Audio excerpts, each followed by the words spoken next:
kembali belajar firman Tuhan, dan memang yang saya ajarkan adalah sepertinya serial ya saudaraku, rangkaian dari tentang belajar. Sebenarnya intinya itu kita mau belajar mengenal ya, Tuhan itu seperti apa gitu. Jadi kita ini nanti tidak beriman menyembah kepada Tuhan tapi tidak ngerti apa-apa gitu loh. Yang disembah itu seperti apa? Yang disembah itu Tuhan yang bagaimana gitu loh. Ya, kalau saudara perdalamkan bisa siapa, apa, bagaimana, mengapa itu ya. Nah, nanti kita akan semakin belajar, semakin ngerti gitu loh. Apalagi di dalam kekristenan kita mengenal Allah itu tidak saudara ya, tidak sesederhana ecek-ecek gampang. Tuhan itu ya pokoknya begitu, pokoknya itu. Ya saudaraku ya, enggak. Bahkan di Alkitab itu Allah itu begitu rumit, kompleks ya. Tritunggal itu saudaraku ya. Allah kita itu menyatakan dirinya itu di dalam tiga ya, tiga hipostasis bahasa Yunaninya. Itu diterjemahkan pribadi ya di Indonesia. Memang sulit cari artinya ya, tapi sebetulnya itu bukan hanya pribadi, tapi juga realita. Ada realita gitu, ada tiga realita. Tapi itu satu Allah gitu loh, kira-kira begitu ya. Itu nanti diperdalam lain waktu ya, sambil belajar pelan-pelan ya. Kalau mendalami itu saja, kan kita kan ibadah di gereja, saya sebagai gembala tentu juga perlu memberikan jemaat firman Tuhan ya, membagikan firman yang untuk juga dalam hidup saudara sehari-hari. Jadi tidak hanya sekedar pelajaran, tapi sedikit-sedikit saya masukkan tentang Allah kita yang kita sembah, yang Tritunggal itu, yang Bapa itu sebagai Allah sumbernya, ya, dan Sang Firman yang keluar dari Allah datang kepada ciptaan, kepada dunia ini, pada saudara dan saya, dan pernah datang sebagai wujud manusia yang kita akan peringati minggu depan ini Natal, ya. Dan rohnya yang dicurahkan, lah ini masalahnya. Kalau Yesus pernah datang, kita jadi ngerti, oh ada wujudnya, ya jadi manusia seperti ini. Ya Bapa enggak pernah dilihat, tapi paling enggak pernah dengar suaranya, ada suara yang dari sorga, inilah anak yang kukasihi. Itu yang ngomong siapa saudaraku? Inilah anak yang kukasihi. Ketika Yesus habis dibaptis keluar dari air, ya saya di YouTube nih lagi Natal gini ya, lihat film ya, cari inspirasi. Itu keluar dari air, inilah anak yang kukasihi kepada, itu yang ngomong kan bukan Tuhan Yesus. Masa Tuhan Yesus ngomong pada dirinya sendiri gitu ya. Itu Bapa. Terus Yesus dibaptis di situ, ada Roh Kudus turun dalam wujud seperti burung merpati. Tapi bukan berarti Roh Kudus itu burung ya, burung merpati, ini keliru. Roh Kudus pernah menampakkan diri dalam wujud apa? Biar saudara bisa membedakan. Ini bukan berarti burung merpati itu Roh Kudus, itu banyak doro-doro ya. Burung merpati kan di Indonesia apa? Doro, burung dara itu. Itu kan bukan Roh Kudus, itu lambangnya saja. Roh Kudus pernah menampakkan diri dalam wujud apa? Ayo. Selain burung merpati. Ayo. Pada Pentakosta itu pencurahan Roh Kudus itu wujudnya apa? Api. Lidah-lidah api. Di Alkitab juga digambarkan ada api. Obor yang nyala-nyala, 7 ya dari Allah gitu lah, 7 roh Allah lah. Jadi tidak bisa kita pakemkan Roh Kudus itu burung merpati, enggak. Cuman waktu itu menampakkan diri dalam wujud ya burung merpati. Seperti saya pernah ngajar lagu itu ya, lama enggak dinyanyikan ya, lupa. Seperti burung merpati, kasih surgawi, lupa ya, udah lama enggak nyanyi. Lagu belum lahir mungkin. Lagu itu, Shalom. Oh lagu itu loh, Shalom, Shalom. Ya, dan kita belajar loh, Roh Kudus itu adalah kasih Allah. Ya. Lah masalahnya kan enggak kelihatan. Tapi sesungguhnya ada di dalam hati Anda. Ini loh saudaraku, makanya kenapa kita perlu belajar mendalam ini. Dan saya hubungkan dengan kasih. Ya. Karena penting saudaraku, kasih itu menjadi wujud nyata. Lah ini saudaraku, di Alkitab ini banyak istilah-istilah yang bahasa Inggrisnya itu manifestation. Diterjemahkan penyataan. Jadi manifestasi itu begini, ini kasih gambaran. Yang enggak kelihatan jadi kelihatan, memanifestasikan gitu loh dirinya. Manifestasi, penyataan. Diterjemahkan Alkitab itu penyataan. Lah kasih itu, saudaraku gini, Anda di dalam hati Anda ada kasih enggak? Loh, ayat Roma 5 ayat 5. Ini biar ngerti, pelan-pelan ini ya. Jadi belajar tentang Allah sekaligus belajar praktek hidup dalam kasih. Kristen itu intinya itu loh, kasih kok. Nanti saya tunjukkan. Roma pasal 5 ayat 5. Jangan melirik Mas juga aja ya, Mbak Esther ya. Jangan melirik itu. Itu kalau diomong langsung ayat keluar ya. Nggak bercanda. Baca ini. Wah, Mas Riki lama enggak kelihatan. Lama tak berjumpa. Silakan Mas Riki. Nyala mic-nya. Ya, puji Tuhan. Dan pengharapan tidak mengecewakan. Kenapa? Karena kasih Allah telah dicurahkan di dalam Karena hati. ini kok kurang jelas Mas juga. Apa memang sudah mau? Oh, lampunya. Purain. Ya, yang ini loh. Ini tajam banget ini. Yang ini. Maaf saudara. Jadi kurang jelas. Karena kasih Allah telah apa, saudaraku? Dicurahkan. Kasih Allah itu telah dicurahkan belum? Kata telah ini berarti sudah. Dicurahkannya di mana? Di dalam hati kita oleh Di dalam, pelan-pelan banyak. Di dalam hati kita. Saudara itu punya pengharapan. Hidup yang penuh harapan. Gak usah khawatir dengan hidupmu. Kenapa? Itu loh kira-kira gitu kan. Jaminannya itu karena ada kasih Allah yang telah dicurahkan di mana? Dalam hati. Saya enggak belajar baca konteks ini nanti luas banget ya. Luas. Khotbah 1 ayat aja bisa. Dalam, cuman tergantung kebutuhan ya. Jadi gini, saya mau nangkep supaya Anda ngerti, di dalam hati Anda ada kasih Allah yang sudah dicurahkan. Bagaimana kasih Allah itu dicurahkan? Melalui ini loh. Oleh Roh Kudus yang telah dikaruniakan kepada kita. Oleh Roh Kudus yang telah juga dikaruniakan kepada kita. Jadi ketika anak-anak Tuhan menerima Roh Kudus, ini pelan-pelan ini dasar banget kan. Saya mau buat tulisan nanti, basic Christianity, dasar-dasar kekristenan. Penting, banyak anak Tuhan itu sudah jadi Kristen lama, tapi enggak ngerti dasarnya. Aku jadi Kristen ini kenapa yo? Apalagi lahir dari keluarga Kristen, enggak ngerti, ini penting. Menerima Roh Kudus, saya mau tanya, kapan Anda menerima Roh Kudus? Gak kerasa ya Pak. Ya terutama saudara-saudara, tapi yang mengalami baptisan Roh Kudus ya, nanti saya akan jelaskan. Ada, maaf kalau gereja yang enggak nerima itu ada, terutama Protestan yang Reform enggak nerima. Baptisan Roh Kudus itu enggak ada. Oh, saya tunjukkan ayatnya. Ayatnya ada pun di pengertiannya berbeda. Kita percaya. Saya ngalami, karena saya ngalami dan bukan cuma saya, istri saya ngalami. Kalau cuma 1-2 orang, banyak yang ngalami. Beberapa Anda ngalami. Ya kan? Ya itu yang karena enggak ngalami, silahkan gitu loh. Banyak Kristen itu harus mengalami, saudaraku. Kasih itu, minggu lalu kita belajar harus mengalami. Kalau enggak ngalami, makanya cuma teori. Kita Kristen bukan Kristen kebatinan, cuma dibatin, cuma teori. Kristen mengalami. Katakan 1, 2, 3, Kristen yang mengalami. Mengalami apa? Allah dialami. Kasihnya dialami. Rohnya dialami. Oke, jadi kapan Anda menerima Roh Kudus? Ini loh. Penting loh, ini kan dasar. Pelan-pelan dari sini dulu. Kapan Anda menerima Roh Kudus? Saat percaya Tuhan Yesus. Oh banyak ayatnya. Saya buka sedikit-sedikit ya. Yohanes 7, ayat 38, 39. Matius 7, 38, 39, silakan. Barang siapa percaya kepadaku, Tuhan Yesus yang ngomong. Seperti yang dikatakan oleh kitab sesuai suci, dengan kitab suci.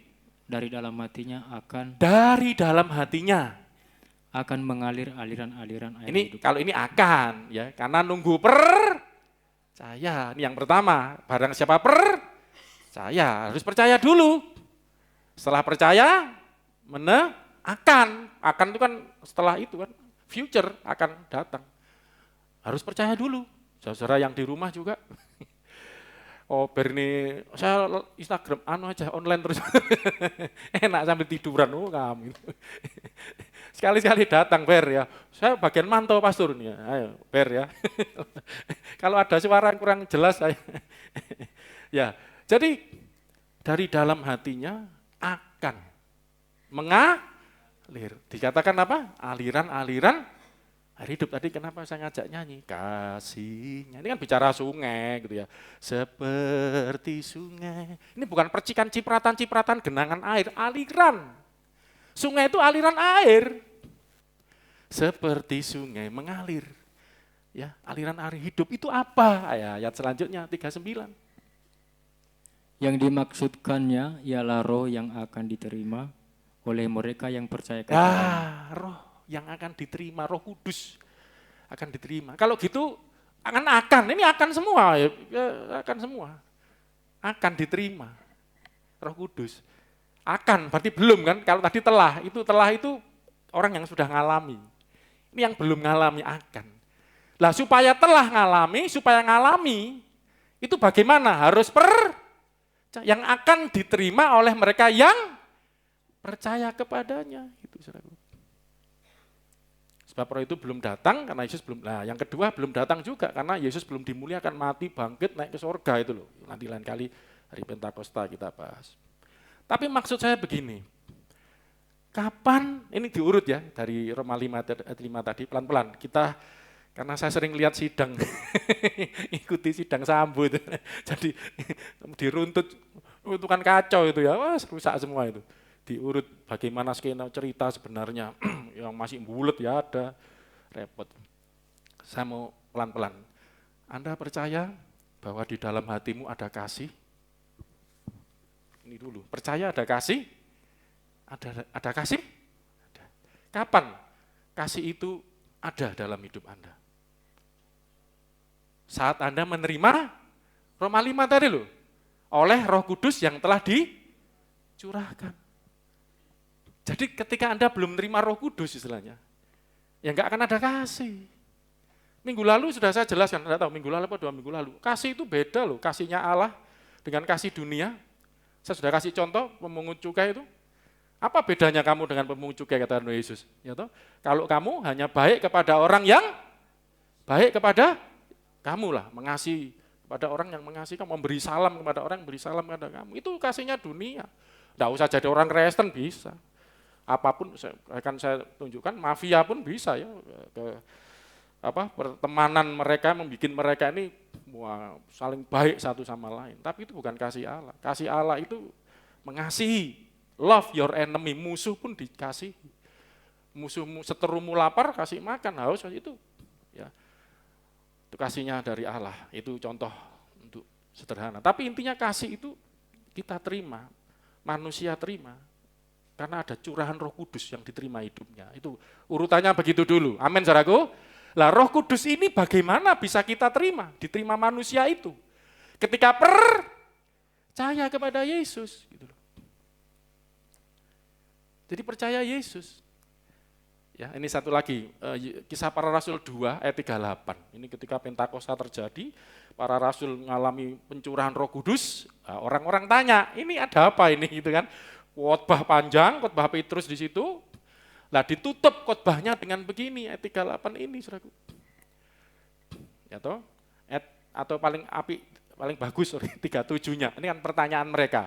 37 mereka tanya apa? ketika mereka mendengar hal itu. Mendengar khotbahnya Petrus, penjelasan Petrus tentang Roh Kudus ini yang turun dalam wujud lidah-lidah api. Sehingga mereka berbicara dengan bahasa-bahasa yang baru. Itu apa? Dijelasin sampai panjang lebar 37. Ketika mendengar hal itu mereka hati mereka sangat terharu. Terharu hatinya. Ya, terus Lalu mereka bertanya kepada Petrus dan rasul-rasul yang tanya lain.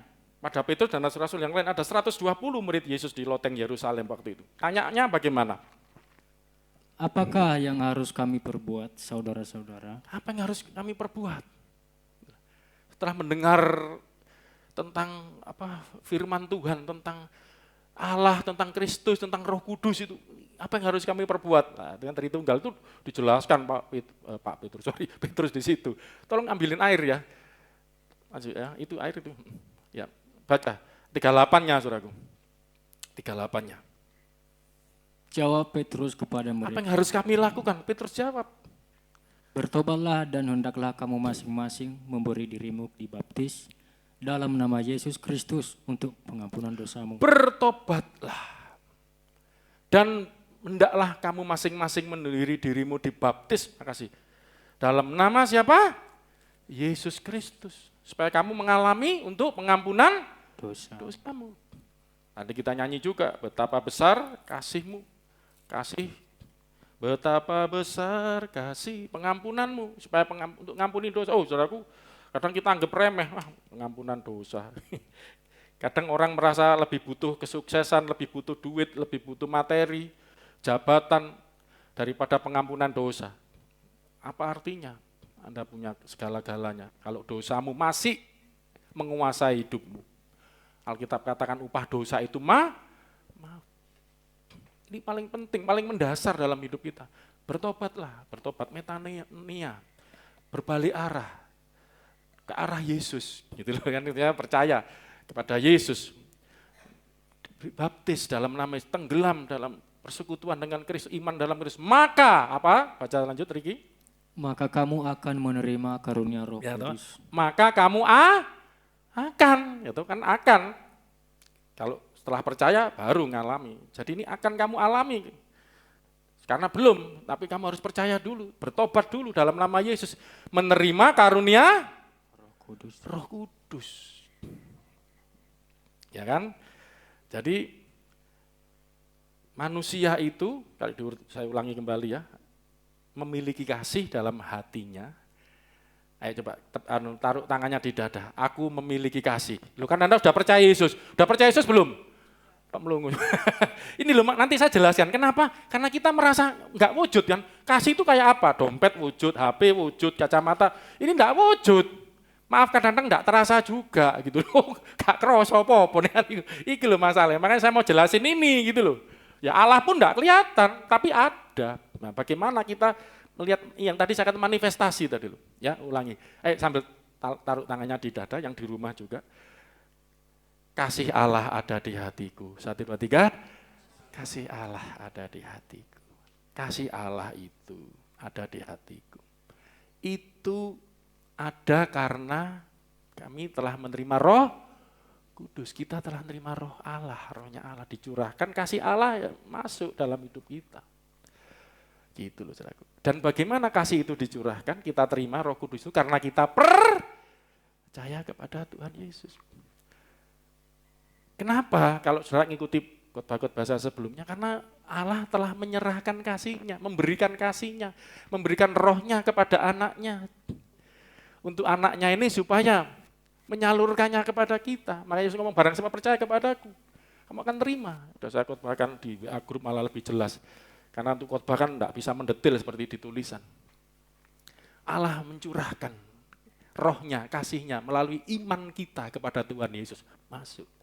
Oke, pelan-pelan itu ya. Nah sekarang gini masalahnya. Ini untuk memotivasi kenapa kita perlu belajar tentang kasih. Coba perhatikan. Ini 1 Yohanes 4 minggu lalu ya, berapa waktu lalu, ayat 7 dan 8. Perhatikan ayat ini baik-baik. Perhatikan ayat ini baik-baik. Ya, coba.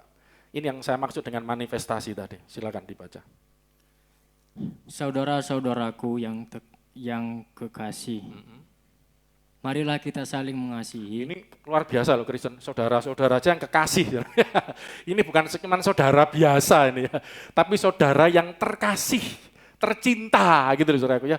Berarti istilah saudara yang tercinta, terkasih, berarti kita sedang mengasihi saudara kita yang kita sebut tadi gitu loh Mas. Ini bukan sekedar ucapan saudaraku ya. Kalau kita kan terlalu klise mungkin ya. Saudara yang kukasih, saudara terkasih gitu ya. Ya toh? Kalau surat itu ya, aduh, tapi kadang-kadang itu hanya lip service saja. Tapi coba, ini firman Tuhan, saudara-saudaraku yang terkasih. Berarti kita sedang ngomong kepada orang yang kita cintai. Gitu loh. Waduh, Esther kalau mau cintai, keluar jerawat semua kamu ini. Siap. Udah malu dia. Marilah kita saling mengasihi. Jadi ngomong kepada saudara-saudara yang dicintai oleh Rasul Yohanes ini. Ayo kita saling mengasihi ya, dengan Rasul Yohanes, dengan para rasul yang lain, dengan saudara-saudara seiman yang lain. Kenapa? Pelan-pelan. Sebab kasih itu berasal dari Allah. Kasih itu asalnya dari Allah. Allah yang dimaksudnya adalah Bapa, nanti saudara akan tahu lihat ayat 9, 10, karena nanti dia nyebut anaknya, berarti ini anaknya Allah, berarti ini nanti Bapa. Tapi bagi orang Kristen harus ngerti, yang kita panggil Allah itu adalah Bapa. Yesus itu anaknya Allah gitu loh. Firman-Nya Allah. Oke ya. Jadi sebab kasih itu berasal, sumbernya lah itu loh saudaraku. Makanya beberapa waktu lalu saya ajarkan Bapa itu sumber. Ya, kita memanggil Bapa karena dia itu sumbernya. Termasuk sumbernya kasih. Kasih itu berasal dari Allah. Dan, nah ini. Dan setiap orang yang mengasihi lahir Allah dan mengenal Lahir Allah. dari. Dari Allah dan mengenal Allah. Jadi orang yang mengasihi itu, lah ini saya katakan manifestasi. Saudara-saudaraku yang terkasih, ayo kita saling mencintai, saling mengasihi. Karena apa? Kasih itu sumbernya dari Bapakmu di sorga. Kalau kita mengasihi, setiap orang yang mengasihi itu berarti Bapakmu, lahir dari Allah. Kamu layak memanggil dia Bapa, itu Bapakmu karena sumbernya kasih. Dan kamu mengenal dia gitu loh. Kalau kamu mengasihi. Jadi kasih itu di dalam hati kan enggak kelihatan. Itu baru termanifestasi gitu loh saudaraku, baru wujud, baru nampak ketika engkau mengasihi, melakukan perbuatan kasih. Ayat 8 ini ngeri loh saudaraku. Gawat loh ini saudaraku. Coba ya ayat ini. Barang siapa tidak mengasihi, ia tidak mengenal Allah, sebab Allah adalah kasih. Kalau tidak wujud, kasih yang di dalam hati tadi, kasih yang ada dalam hidupmu tadi, tidak nyata, tidak kau keluarkan, tidak kau salurkan kepada sesamamu yang katanya saling mengasihi tadi, berarti bukan saya ngomong, barang siapa tidak mengasihi dikatakan apa? Tidak kenal Allah. Enggak lahir dari Allah, bukan anaknya Allah. Saya pernah ingat di Yohanes 8, Yesus ngomong pada orang-orang Yahudi waktu itu, kami anaknya Abraham. Oh bukan, kami anaknya Allah, Allah Bapa kami bukan. Kamu anaknya iblis. Yohanes 8 itu. Iblis bapakmu. Ya pendusta sejak semula, pembunuh sejak semula. Karena kelakuannya orang Farisi, ahli Taurat itu munafik. Pendusta. Yesus katakan, luarmu, kamu itu seperti kuburan, luarmu putih bersih, dalammu tulang belulang. Ya, saudara. Orang Farisi ahli Taurat. Katakan. Terus mereka itu selalu iri, dengki, mau bunuh Yesus. Karena mereka merasa mereka selama ini menduduki kursinya Musa istilahnya. Pemimpin ya bagi umat Tuhan waktu itu. Mereka merasa terancam dengan kedatangan Yesus. Maka mereka berusaha untuk menjatuhkan Yesus, bahkan membunuh dia. Ya, bahkan melalui Yudas kan disuap dengan 30 keping perak. Yesus ngomong, iblis bapakmu, kamu anaknya iblis, karena kamu pembunuh. Sejak semula, kalau kita belajar tentang membunuh, saudaraku, maaf. Membunuh itu bukan hanya sudah dilakukan. Ya. Di Alkitab dikatakan, kamu membenci. Itu sudah sama dengan baru benci loh saudaraku. Berzina, jangankan berbuat, baru ngelihat kepingin tertarik sudah berzina, apalagi melakukan. Loh ini loh saudaraku, ajaran Kristen ini enggak main-main. Banyak ayat ini saudaraku, kalau engkau enggak mengasihi, kamu bukan termasuk di sini. Lah ini masalahnya saudaraku. Ya kan, kita ini jujur, banyak dalam hidup kita ini banyak mengasihinya atau banyak membencinya. Banyak, kalau saudara mau kasih itu apa, itu bisa dilihat di 1 Korintus pasal 13 itu, mulai ayat 4 itu, kasih itu apa saja gitu.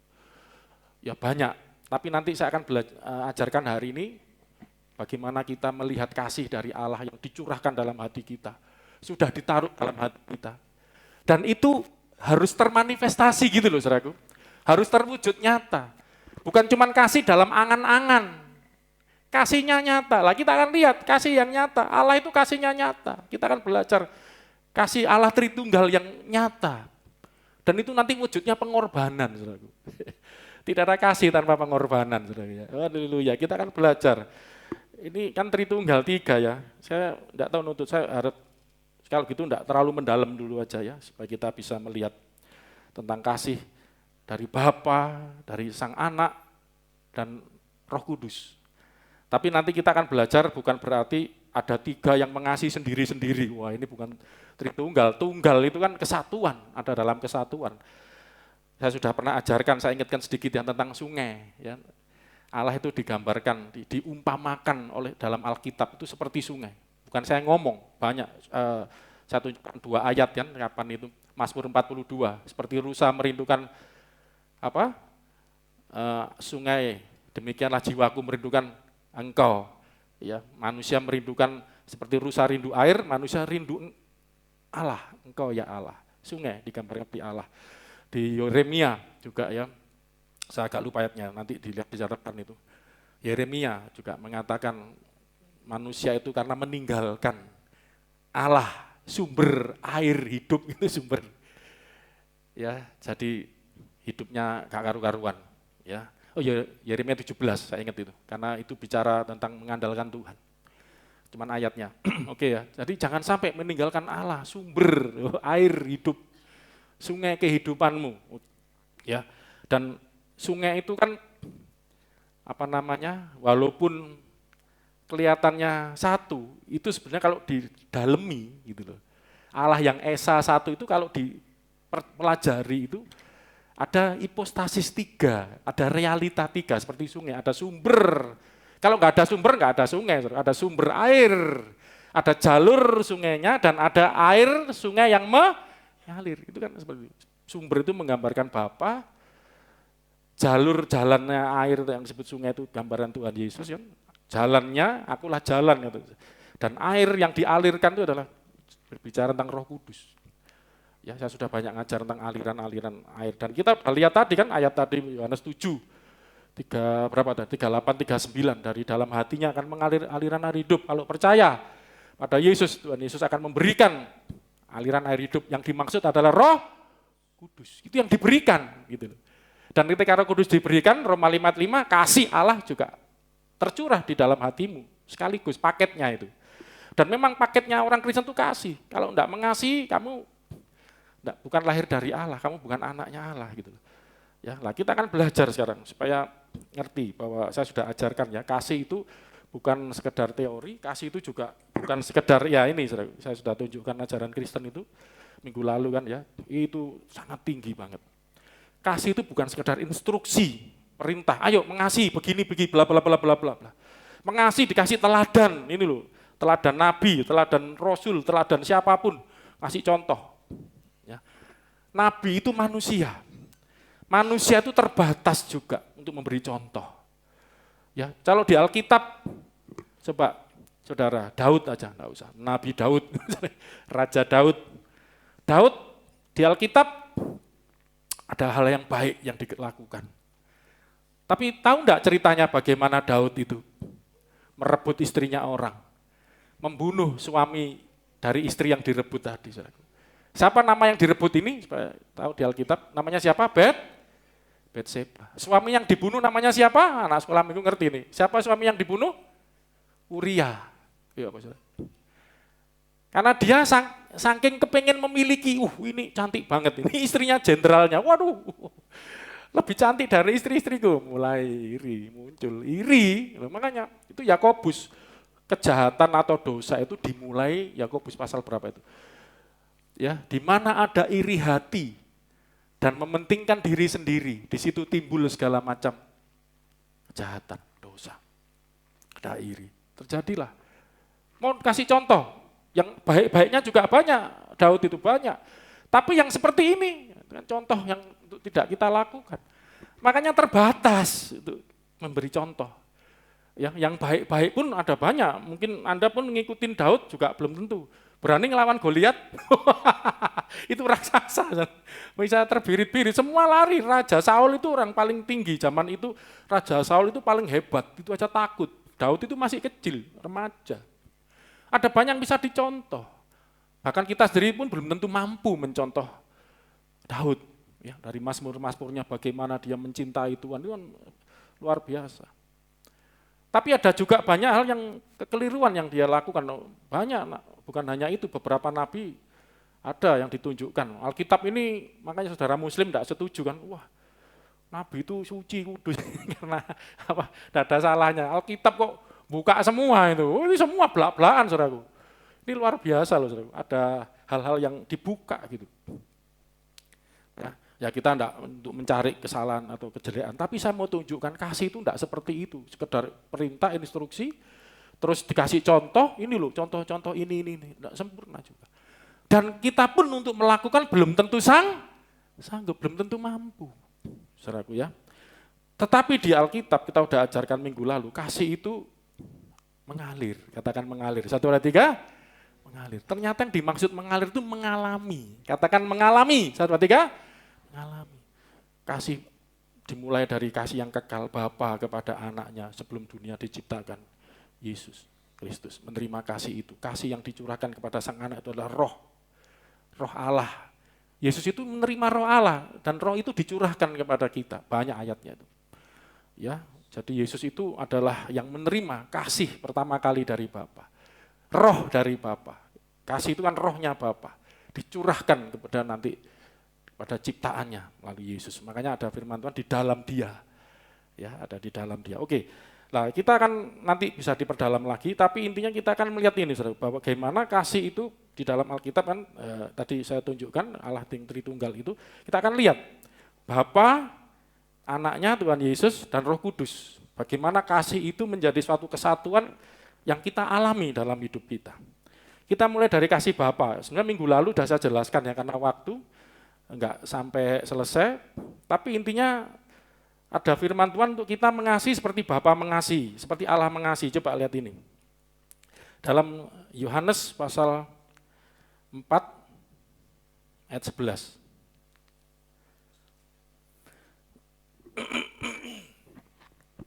Saya bacakan ayat 11 dulu. Kata perempuan itu kepadanya, Tuhan. 1 Yohanes 4 ayat 11. Ya, 1 Yohanes bukan yang Injil Yohanes, yang suratnya Rasul Yohanes. Silakan.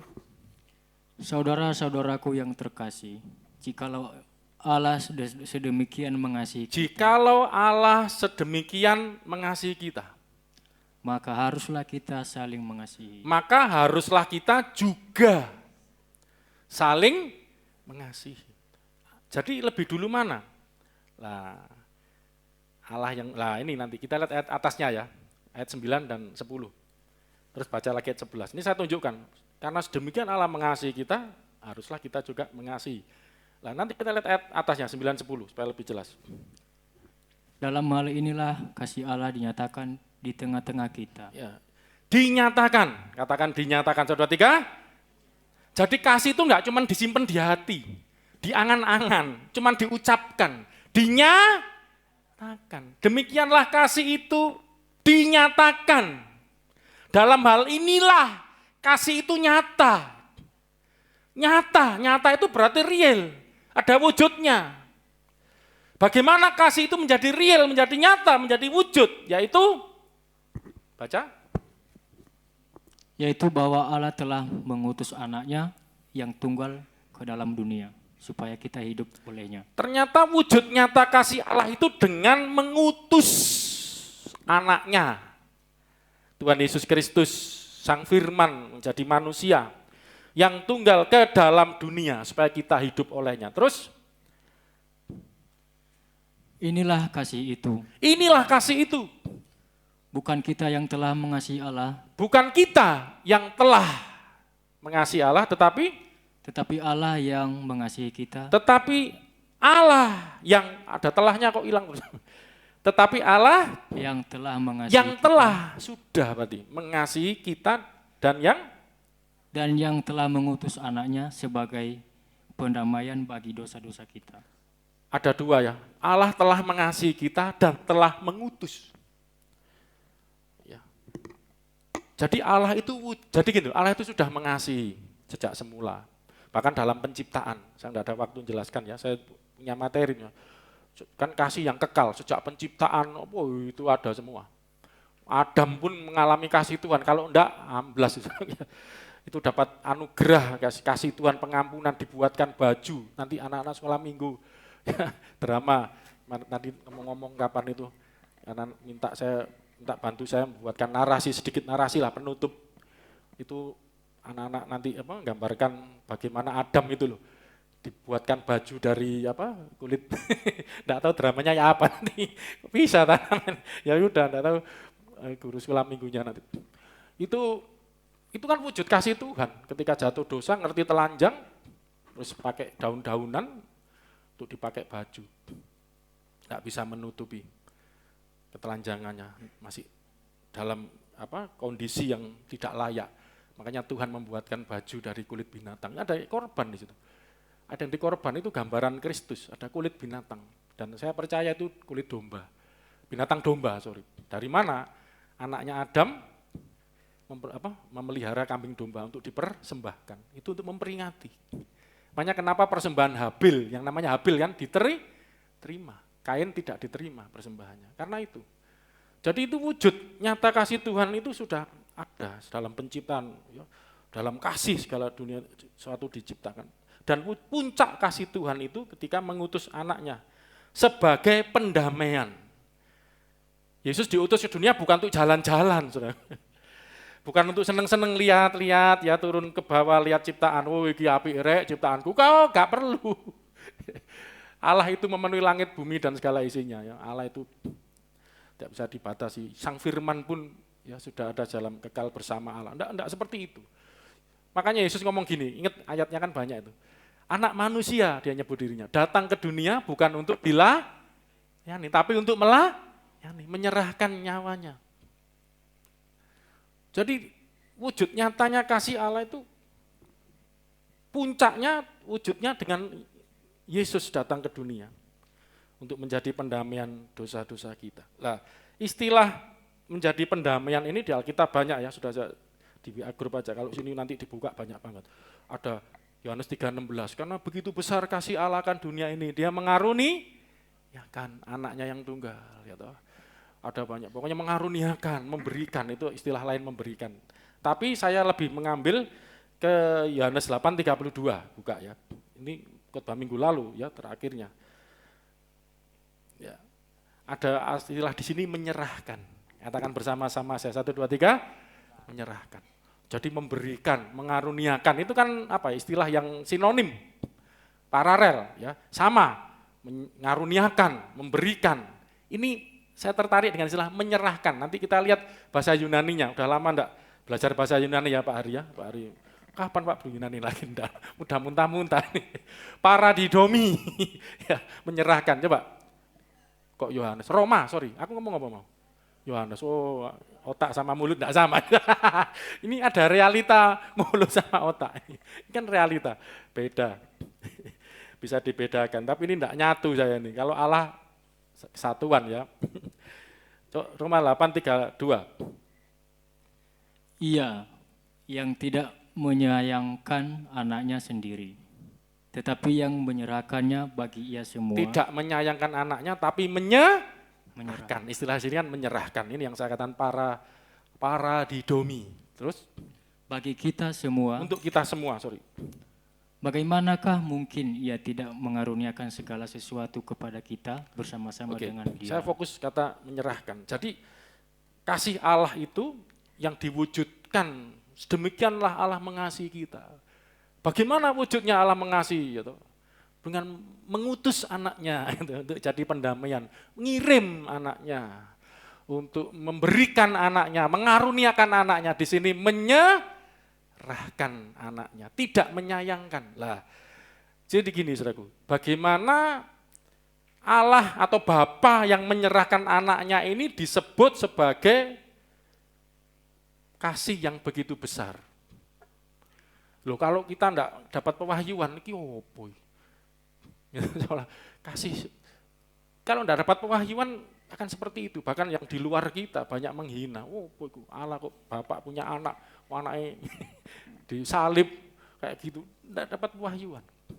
Lah orang Kristen ngerti cerita Natal, ngerti cerita Paskah, tapi dapat wahyu enggak? Ngerti enggak betapa besarnya cinta itu? Ya, sehingga kita bisa menghargainya, bisa memahaminya. Coba, kata menyerahkan ini, saya coba menjelaskan. Ya, kalau itu digambarkan pada manusia, memang saya lihat bahasa aslinya itu ada unsur paradidomi, menyerahkan, itu ada unsur surrender, menyerah. Orang angkat tangan itu, saudaraku. Saudara kalau di bahasa di Indonesia ditodong itu apa? Ya ditodong ya. Di angkat tangan, menyerah. Ya. Nah, itu dari para dan didomi, itu kalau digabung itu ya seperti apa? Ada surrender, itu di kamus Strong, bukan saya, ya itu saya cari di kamus Strong, Yunani Inggris. Itu ada unsur kata menyerah di situ, ya dari kata dasar para dan didomi. Tapi ketika dua kata para dan didomi ini digabung, para didomi, itu bisa membentuk satu arti. Ini kalau belajar semantik ya, rumit ya, tapi aja sudah dipelajari kamus Strong ini, kita tinggal baca saja. Gabungan dua kata ini membentuk arti menyerahkan yang dipakai Alkitab Indonesia ini, terjemahan menyerahkan, memberikan, sama ya, mengirimkan, menjanjikan, ada berkomitmen, bahasa Inggris pledge itu artinya apa? Pledge tulisannya, pledge. Ya, terus juga ada melepaskan, ada meninggalkan. Tadi menjanjikan juga ada pledge. Sebagai janji, sebagai komitmen, sebagai untuk melepaskan, untuk meninggalkan. Jadi ketika Allah mengasihi, Bapa itu seperti tanda petik ya, seolah-olah ya, tapi ini bukan berarti seperti manusia yang ditodong, menyerah, angkat tangan, putus asa. Tidak, ini kalau boleh saya istilahkan ya, ini ada istilah seperti tidak ada cara yang lain. Tidak ada cara yang lain. Ini satu-satunya cara. Coba Anda ditodong, harta atau nyawa? Saudara kalau ditodong itu, harta atau nyawa? Saudara jawab apa? Atau, ngawur aja kamu. Oh nyawa, atau. Harta atau nyawa? Pilih yang tengah, atau. Ada bercanda. Tidak bisa. Hanya salah satu. Harus salah satu. Lah Bapak harus milih salah satu. Gitu loh. Ini bukan ditodong, ini. Tapi kalau diterapkan kepada Allah ini bukan berarti Allah ada yang memaksa, bukan. Makanya ada di atasnya, Allah tidak diawali dengan ayat di atasnya, tidak menyayangkan anaknya sendiri. Karena ini wujud kasih Bapa kepada dunia ini begitu besar, Yohanes 3:16. Kasih Allah kepada dunia ini, sehingga dia mengaruniakan, menyerahkan ini. Cara ini yang dipilih Tuhan. Dan cara ini yang menjadi komitmen Tuhan. Gitu loh, para didomi menyerahkan itu seperti ini, diserahkan. Wis ini deh, gitu loh. Seolah nyerah dalam arti, udah ini aja deh, gitu. Nggak ada cara yang lain. Kalau ada cara yang lain, ya nggak ada memang sudah. Ini cara satu-satunya. Ya, dari para didomi tadi. Inilah pengorbanan Bapa. Ya, menyerahkan yang disayangi. Ya saudaraku ya. Dan Allah menyerahkan anaknya ini, itu dengan apa saudaraku ya? Dengan suatu pengorbanan seorang, ya kalau digambarkan ya, makanya sebut Bapak, anak ini menggambarkan kasih yang harus ada suatu pengorbanan. Ya, itu sebagai bentuk komitmen kesetiaan Allah atas ciptaan yang telah jatuh. Itulah mengapa ada ungkapan begitu besar. Allah itu adalah kasih, tidak bisa untuk tidak mengasihi. Dia mengasihi anaknya, dia juga mengasihi manusia yang sudah jatuh. Sama-sama dikasihi gitu loh saudaraku. Tapi mana yang dikorbankan gitu loh. Mana yang mau dilepaskan istilahnya gitu kan. Dan Bapa memilih tidak melepaskan Anda. Gini, saudara, sebetulnya Allah itu, maaf, saya tanya nih, dengar baik-baik ya, perlu enggak, wajib enggak menyelamatkan kita? Harus enggak menyerahkan kita? Ini supaya Anda ngerti, ini saya tunjukkan bedanya nanti. Allah itu wajib, harus. Kalau perlu itu kan bisa pilihan ya, perlu enggak? Ini lebih dalam lagi, wajib atau harus enggak menyelamatkan manusia? Coba kita jawab dengan apa? Logis. Perlu enggak? Wajib enggak? Kalau perlu, memang manusia perlu ya, diselamatkan. Tapi bagi Allah, maksud saya, bagi Allah, perlu enggak dia menyelamatkan kita? Misalnya saya, perlu enggak saya beli baju? Maksudnya baju baru, Natalan mau beli baju semua. Perlu kan bisa terserah saya mau beli atau enggak kan tergantung saya, merasa perlu enggak. Berarti kan tidak wajib. Tapi kalau harus saya beli, wah itu tidak bisa ditawar. Lah tentang menyelamatkan manusia, perlu enggak Allah menyelamatkan? Bagi Allah loh ya, kalau bagi kita perlu. Bagi Allah, Allah memerlukan enggak menyelamatkan manusia? Saya tadi loh mau beli baju, perlu enggak? Saya enggak beli pun enggak masalah, masih punya banyak baju di rumah, misalnya gitu. Allah perlu enggak menyelamatkan? Wajib enggak menyelamatkan manusia? Kalau manusia enggak selamat, manusia mati, binasa, Allah kehilangan enggak? Lu enggak loh, jangan salah, keliru nih. Ini orang yang egois, itu pikirannya gitu. Oh Tuhan butuh saya. Kalau enggak ada saya, loh maaf, itu loh sopo. Enggak ada kamu loh Tuhan, enggak masalah. Kamu mlebu neraka, mlebu sumur, jegur, gelondong. Loh Tuhan lo enggak rugi apa-apa. Manusia seluruh dunia binasa loh, enggak masalah. Saya bisa buktikan. Ayo, apa? Zamannya Nuh.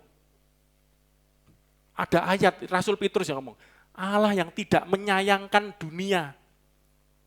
Apa? Allah yang tidak menyayangkan, zamannya Nuh itu loh. Itu berapa yang mati? Seluruh dunia tenggelam, rusak ciptaan. Karena manusia jatuh dosa. Tuhan, aduh, gemes ya ciptaan kayak gini. Mau dihancurkan semua, tapi karena ada Nuh. Ini yang satu-satunya orang yang saleh. Ini Nuh aja, istrinya, anaknya ya, mantunya enggak juga sebenarnya. Tapi karena Nuh, ini tipologinya Yesus. Sisi keluarganya diselamatkan. Makanya ada ayat, itu enggak main-main loh, ada ayat Rasul Paulus nyuplik, percayalah kepada Tuhan Yesus Kristus gitu di mana? Kepala penjara Filipi ya. Maka kamu dan isi keluargamu akan diselamatkan. Ini luar biasa loh, Nuh, kepala keluarga. Ini penting, nanti tutup ibadah tahun baru saya akan bicara tentang ikos tuteu, keluarga yang dari Allah. Nuh saleh hidupnya, istri, anak-anaknya, menantunya semua, isi keluarganya diselamatkan. Ya Pak Saudara, ini tipologinya Tuhan Yesus. Ya, luar biasa, nanti kita lain kali perdalam. Tapi saya mau tunjukkan di sini. Ya, Allah itu sebenarnya bisa tidak menyelamatkan. Tidak perlu, tidak wajib, tidak harus. Tapi dengar baik-baik. Tetapi ternyata Allah merasa wajib, harus. Ini tidak gampang ini. Tidak ada pilihan lain untuk menyerahkan anaknya, tidak ada pilihan ini. Ini harus tak serahkan untuk menyelamatkan manusia. Ya saudaraku ya. Dan itulah Galatia 1 ayat 4 coba. Ini Tuhan Yesus. Coba ngomong apa? Ya, jangan dimatiin. Yang telah menyerahkan dirinya. Tuhan Yesus ini. Ya. Jadi Bapa bukan menyerahkan dirinya, jangan salah ya. Yang menyerahkan dirinya itu Tuhan Yesus. Makanya yang Yohanes itu keliru semua, hati-hati ya, ada Yohanes itu. Yesus itu ya Bapa, Yesus itu ya Roh Kudus loh, beda. Hipostasisnya beda, tapi esensinya sama sebagai Allah. Hati-hati. Ini Yesus menyerahkan dirinya, Bapa enggak menyerahkan dirinya, Bapa menyerahkan kekasihnya, cintanya, sang anak yang disayang ini tadi. Yesus telah menyerahkan dirinya karena dosa-dosa kita, untuk melepaskan kita dari jahat, dari dunia jahat yang sekarang ini. Kamu ini kerja shift malam ini. Kehendak Allah dan Bapa kita. Dari dunia yang jahat sekarang ini menurut kehendaknya siapa? Allah dan Bapa kita. Allah dan Bapa kita. Nah, nanti kita akan melihat Yesus itu wujud kasihnya menurut kehendak Allah Bapa. Ya, jadi di sini Tuhan Yesus menyerahkan dirinya, mengorbankan dirinya. Itu karena kehendak Allah. Jadi dikunci memang, itu kehendak Allah. Ya kehendak Bapa. Bapa menyerahkan para didomi. Tidak ada pilihan yang lain. Ini harus dilakukan untuk menyelamatkan. Kalau Allah tidak mau menyelamatkan, ya tidak perlu lakukan itu. Coba renungkan baik-baik. Karena Allah begitu besar kasihnya pada dunia, tidak ada cara yang lain, dia harus menyerahkan. Para didomi itu pasti gitu. Kalau pakai cara yang lain enak, ngutus nabi, nabi. Di sini siapa nabi sing rada nakal gak nurutin, ini yang dikorbankan. Tetap nabi pun kalau dikorbankan, itu nanti kalau kita belajar, nanti di Paskah aja, ada syaratnya tuh, korban. Makanya kenapa korban itu ada syaratnya, kambing domba. Itu umurnya 1 tahun gitu ya, ada ya. Macam-macam syaratnya. Terus tidak bercelah. Saya kemarin waktu lihat film Yesus itu diobrak-abrik saudaraku. Apa di bait Allah itu. Wah, lihat di YouTube. Wah, itu apa semua itu ada penafsiran kenapa Yesus sampai marah seperti itu. Ada orang berjual beli di pasar, bukan masalah jual belinya. Yang dijual itu loh saudaraku. Ini yang dijual ini pasar, bukan pasar pindah, bukan. Kenapa? Pernah pelajari enggak Yesus marah ngobrak-ngabrik bait Allah itu? Kenapa diobrak-abrik seperti itu? Karena ya, barang yang dijual itu untuk korban persembahan. Ternyata yang dijual itu tidak memenuhi syarat gitu loh. Makanya ada orang menukar uang money changer itu apa? Jadi ada permainan di situ. Allah seolah-olah bisa dipermainkan. Yang penting aku ke gereja memberikan persembahan, tapi Tuhan bisa lihat persembahanmu layak enggak? Loh Tuhan saja lo memberikan persembahan yang sangat-sangat layak. Inilah anak yang kukasihi, kepadanya lah aku berkenan. Dengarkanlah dia. Layak ini. Ya, dapat favor dari Tuhan. Ini anakku yang paling layak. Ternyata kenapa manusia sering mempersembahkan yang tidak layak? Yesus mengobrak-ngabrik bait Allah. Tukar-menukar uang di situ. Karena orang, sebenarnya itu gini saudara, itu tujuannya untuk praktis. Ya. Orang supaya ke bait Allah kan jauh-jauh, itu orang Israel kan seluruh wilayah Israel datang ke situ. Bayangkan kalau bawa kambing, domba dari rumahnya, sampai situ mungkin sudah teol kakinya. Mungkin nyampe enggak karu-karuan semua, makanya maksudnya bagus. Akhirnya beli di situ, enggak masalahnya, bukan itu masalahnya. Tetapi terjadi permainan di situ, tawar-menawar di situ. Kalau yang benar-benar memenuhi standar, harganya dibuat tinggi banget, waduh mencekik. Atau kalau yang mau murah, lebih murah ya, itu mungkin ada celahnya, ada cacatnya sedikit. Mungkin telinganya gopel, loh enggak boleh. Itu harus mulus. Dukun aja kalau ngasih syarat ayam putih mulus. Enggak boleh ada belangnya. Lu bayangkan, itu untuk dukun, untuk setan aja seperti itu. Apalagi Tuhan, enggak main-main. Domba yang tak bercacat celah sampai seperti itu. Lah itu harganya dibuat mahal. Kalau yang mau agak murah, ini kupingnya mungkin ada gopil sedikit, hidungnya mungkin mencong sedikit, miring. Itu kan main-main, dibuat main-main. Maaf, orang ke gereja, orang ibadah dengar baik-baik saudaraku. Saya nakut-nakuti, ini suatu gambaran. Kalau Anda main-main, saya enggak tahu. Menyebelahmu enggak tahu, keluargamu enggak tahu, tapi hati-hati, Tuhan Yesus tahu, saudaraku. Apakah engkau memberi yang terbaik? Sudah. Karena ini, sedemikianlah Allah mengasihi kita, makanya demikianlah engkau mengasihi. Ada patokannya. Ya, kasih itu bukan sekedar instruksi nanti, kita akan lihat. Kita mungkin tidak mampu, mengasihi seperti Allah ya. Begitu berkorban luar biasa memberikan yang terbaik. Kita bisa lihat lagi di sini. Tidak menyayangkan anaknya sendiri ini menggambarkan bahwa yang dipersembahkan Tuhan itu adalah Bapa itu mempersembahkan yang disayangi. Bayangkan sesuatu yang disayangi. Yang disayangi benar-benar layak untuk disayangi. Maaf kalau kita ini kan kadang-kadang menyayangi yang belum tentu kita layak menyayangi hal-hal yang belum tentu. Kalau Allah ini sempurna, tentu yang disayangi juga sempurna. Yesus itu adalah pribadi yang paling sempurna, yang layak ya untuk dicintai. Menerima cinta dan dicintai oleh Bapa. Inilah anak yang kukasihi. Kepadanya aku berkenan. Dengarkan dia. Tetapi ini yang disayang ini tidak disayangkan lagi, diserahkan para didomi. Tidak ada cara yang lain. Ya, untuk demi keselamatan saudara dan saya. Dan yang luar biasa karena waktu ya, saya akan sederhanakan nanti. Kasih Bapa yang begitu besar ini yang diberikan kepada manusia dengan mengorbankan anaknya. Jangan salah, bukan berarti Allah itu tidak mau berkorban, yang dikorbankan orang lain, Tuhan Yesus. Tidak seperti itu pengertiannya. Anak dan Bapa itu satu. Ketika anak itu menderita, Bapa pun merasakan ya, suatu penderitaan sebagai seorang Bapa yang mengasihi anaknya. Yohanes 15 ayat 9 sampai 10. Coba. Nanti 2 ayat Ini akan kita tutup menjadi pelajaran buat kita tentang pewahyuan, tentang kasih Allah itu seperti apa. Tapi ini belum selesai, kita belum belajar tentang Roh Kudus. Ya, oke, tapi paling enggak ini kita tahu dulu. Yohanes 15 ayat 9 sampai 10. Seperti Bapa telah mengasihi Ini yang ngomong Tuhan Yesus ngomong apa? Seperti Bapa telah mengasihi aku. ya, kita udah belajar Bapa mengasihi Tuhan Yesus sejak kapan? Sebelum dia dijadikan. Yohanes 17 ayat 24. Engkau telah mengasihi aku ya Bapa sebelum dia dijadikan. Sudah sejak kekal.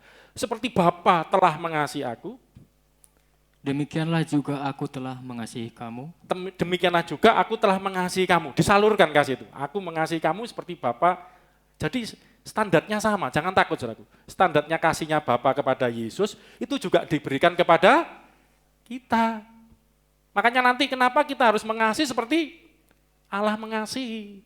Seperti Yesus mengasihi itu minggu depan nanti. Tapi minggu depan Natal. Tema saya kasih Allah dalam Kristus, nanti disinggung dikit. Terus Tinggallah di dalam kasihku itu. tinggal di dalam kasihku itu. Nanti saya ada bawahnya, ada topik persekutuan di dalam kasih dengan Allah Tritunggal ini. Jikalau kamu menuruti perintahku, Jikalau kamu nurut perintahku, kamu akan tinggal di dalam kasihku, kamu akan tinggal dalam kasih. Yang dimaksud tinggal dalam kasih itu nurut dengan perintah yang dikasihi tadi. seperti aku menuruti perintah Bapakku dan tinggal di dalam kasihnya. Aku menuruti perintah Bapakku dan tinggal di dalam kasihnya. Jadi gini loh maksud saya, ketika Yesus berkorban, memang sakit ya, pengorbanan itu sakit, kalau tidak sakit bukan pengorbanan namanya. Tapi Yesus lakukan itu karena kasih. Karena Yesus mengasihi Bapa, ayat bawahnya, Yohanes 14:31. Yohanes 14:31. Dua ayat ini coba kita gabungkan pengertiannya. Tetapi supaya dunia tahu bahwa aku mengasihi Bapa dan bahwa aku melakukan segala sesuatu seperti yang Supaya diperintahkan. dunia tahu bahwa aku, Tuhan Yesus, mengasihi Bapa. Kita kan tahunya Bapa mengasihi anak sebelum dia dijadikan. Betul. Tapi anak pun juga mengasihi Bapa. Sang anak, Yesus ngomong, aku mengasihi Bapa. Dan bahwa aku, terus, Dan bahwa aku melakukan segala sesuatu seperti yang diperintahkan Bapa kepadaku. yaitu, bangunlah, terus baca lagi apa? Bangunlah, sebelahnya, bangunlah, Bangunlah, Marilah. marilah kita pergi dari sini. mana itu?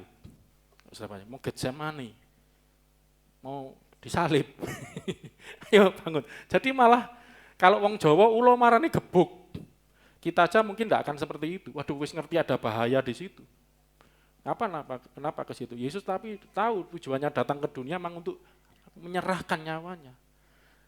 Supaya dunia tahu aku mengasihi Bapa. Aku melakukan seperti perintah Bapa. Tadi kita belajar Galatia 1 ayat 4. Bahwa Yesus menyerahkan nyawanya sesuai dengan kehendak Bapa. Tuhan Yesus disalib bukan tragedi. Tuhan Yesus disalib bukan kecelakaan. Tuhan Yesus disalib sesuai dengan rencana dan kehendak Bapa. Amin, saudaraku. Itu wujud kasih Bapa. Inilah kasih Bapa itu, menyerahkan. Dan Yesus wujud kasihnya kepada Bapa, yaitu melakukan perintah Bapa. Ya toh? Satu lagi. Yohanes 10, 17, 18. Ini loh, kenapa Yesus itu layak. Engkau layak. Itu ada lagu lama. Yesus layak dipuji. Yuk baca. Mati mic-nya. Ganti ini. Mati ya. Ini. Oh ada itu. Silakan. Bapa mengasihi aku, Bapa mengasihi aku. Yesus sang anak ngomong gitu. Kenapa? oleh karena aku memberikan nyawaku untuk menerimanya kembali. Oleh karena aku memberikan nyawaku untuk menerimanya kembali. Nggak usah takut, saudara. Kalau Allah itu memerintahkan kita. Allah tidak akan memerintahkan sesuatu kalau karena mengasihi anaknya, mengasihi kita juga anak-anaknya. Amin. Tidak akan memberikan perintah yang ya kan ada ayat kalau kamu minta apa tadi roti tidak akan dikasih ular, minta ikan tidak akan kasih kalajengking. Kalau Tuhan memberikan perintah Firman Tuhan ini penuh juga dengan perintah, tidak akan ada yang untuk keburukan kita. Selalu untuk kebaikan kita. Amin, saudaraku. Yesus ngomong, Bapa mengasihi aku karena aku menyerahkan nyawaku untuk menerimanya kembali. Yesus itu adalah pribadi yang layak untuk dicintai oleh Bapa. Yang disayang, tapi ini diserahkan.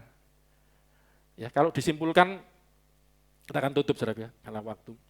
Jadi Bapa itu wujud cintanya ya dengan menyerahkan anaknya. Dan Bapa mengasihi Yesus. Karena Yesus ini, sang anak ini nurut. Nah, saudara sebagai orang tua, makanya kenapa digunakan istilah Bapa, anak, yaitu menggambarkan supaya kita lebih ngerti. Sungai tadi itu kan supaya kita ngerti gambaran-gambaran seperti ini yang ada di dunia. Saudara sebagai orang tua, saya mau tanya, kalau punya anak, ada yang nurut, ada yang tidak nurut, jujur. Saudara lebih sayang yang mana? Ayo jujur kacang hijau. Lebih seneng kan yang wah yang nurut ini ya apa ya gitu. Makanya wujud, kok banyak yang tersenyum, banyak yang tidak nurut anaknya nih. Wujud kasih itu adalah selain pengorbanan, ketaatan. Katakan ketaatan, 1, 2, 3, ketaatan. Aku mengasihi Bapa dengan menyerahkan. Aku tinggal dalam kasih-Nya, aku menuruti perintah-Nya, tadi kita udah baca. Ya, jadi dengan kata lain omong kosong. Kalau kita ngomong cinta, tapi tidak ada manifestasi wujudnya, pengorbanan yang pertama. Katakan pengorbanan sekali lagi.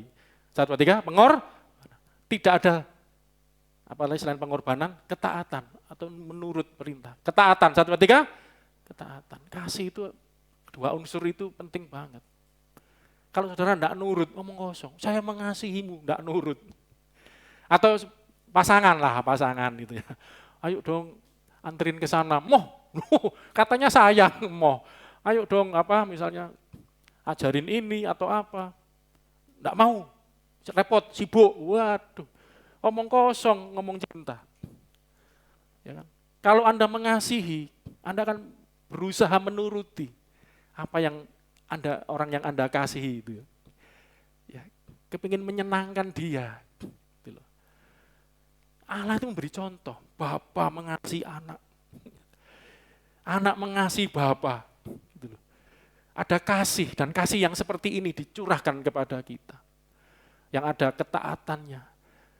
Ada pengorbanannya. Ketaatan itu bukan berarti gini, kalau gitu Bapak taat kepada anak. Saya mau tunjukkan ayat masalah yang ketaatan seperti ini ada pengertiannya. Ini terakhir, mumpung saya ingat, Yohanes 11, ini tentang Lazarus ini. Ketika saya dulu renungkan ayat ini, kenapa Yesus ngomong seperti ini waktu membangkitkan Lazarus. Yohanes pasal 11, Lazarus dibangkitkan. Ketika Yesus membangkitkan, Yohanes 11 ayat terakhir ya, lihat, Yesus ngomong seperti ini luar biasa loh saudaraku, menggambarkan hubungannya dengan Bapa. Ayat 41, Yohanes 11 ayat 41. Waktu membangkitkan Lazarus, apa kata Yesus? Dari sini kita bisa melihat bagaimana kasih Bapa dan anak ini yang menjadi panutan kita, teladan kita. Sebenarnya bukan cuma contoh, tapi ini juga menjadi perilaku yang nanti akan hidup dalam kita dan membuat hidup kita hidup dalam kasih. Coba 41.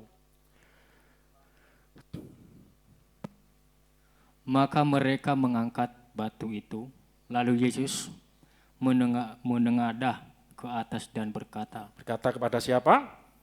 Bapa, aku mengucap syukur kepadamu karena engkau telah mendengarkan aku. Dalam arti menuruti ini, coba ayat 42. Bawahnya, aku tahu? Aku tahu bahwa engkau selalu mendengarkan aku. Oh, enak aja. Seperti Bapak ngomong, sayang. Aku tahu, Yesus ngomong, engkau Bapak selalu dengerin aku. Loh kan nurutin. Ya toh sayang itu apa yang diminta, turutin. Terus? Tetapi oleh karena orang banyak yang berdiri di sini mengelilingi aku mengatakannya. Aku mengatakannya, Yesus tidak perlu ngomong gitu. Saya pikir Yesus itu kalau membangkitkan orang mati itu cari di Alkitab, banyak loh. Cuman bangunlah gitu aja. Ini kok agak panjang gitu loh ngomongnya. Gitu. Malah menada ke langit ngomong sama Bapa. Ternyata Yesus punya maksud dengan ngomong begini, Aku mengatakannya supaya, baca, supaya mereka percaya. mereka orang yang di sekitar situ buka kubur, yang lihat besuk datang ngelayat orang Lazarus yang mati itu bahwa Engkaulah yang telah mengutus aku. mengutus atau mengirim. Engkaulah yang menyerahkan aku, mengirim aku, mengutus aku ke dunia untuk menyerahkan nyawaku ini. Jadi orang-orang itu biar tahu bahwa apa yang diminta Yesus itu yang diminta sang anak Bapa itu selalu kasih gitu loh. Luar biasa loh, anak minta apapun Bapa kasih. Sampai bangkitkan Lazarus ini, supaya orang-orang dengar, engkau setelah mendengarkan aku dan selalu mendengarkan aku. Ini wujudnya kasih Bapa kepada anak. Amin, saudaraku, sang Bapa, Allah Bapa kepada anaknya, Yesus Kristus. Ini untuk menggambarkan supaya kita ngerti, oh kasih itu seperti itu. Kasihnya Bapa kepada sang anak. Sang anak kepada Bapa, ini supaya menjadi pelajaran kita, pembelajaran kita. Kasihnya Bapa kepada anak dicurahkan.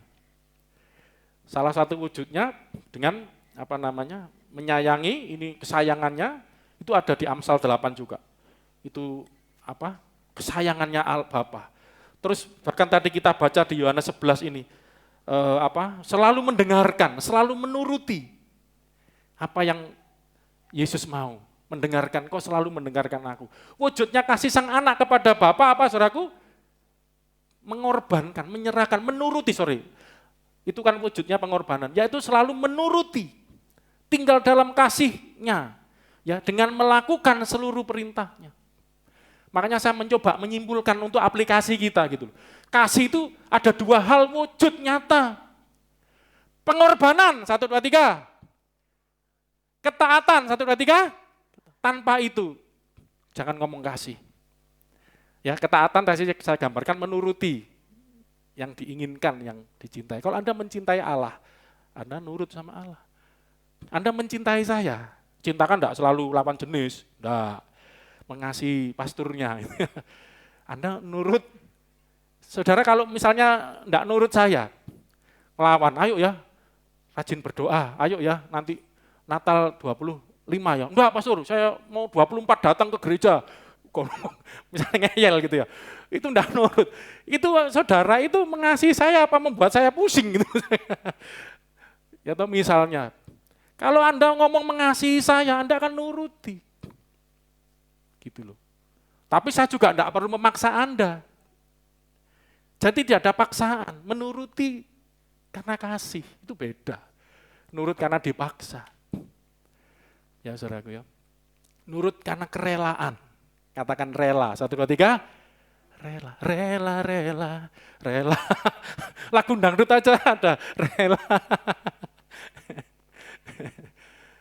Rela mencintai Tuhan, rela nurut sama Tuhan. Anda kalau cinta sama saya, rela nurut sama saya gitu loh. Saya banyak kekurangan.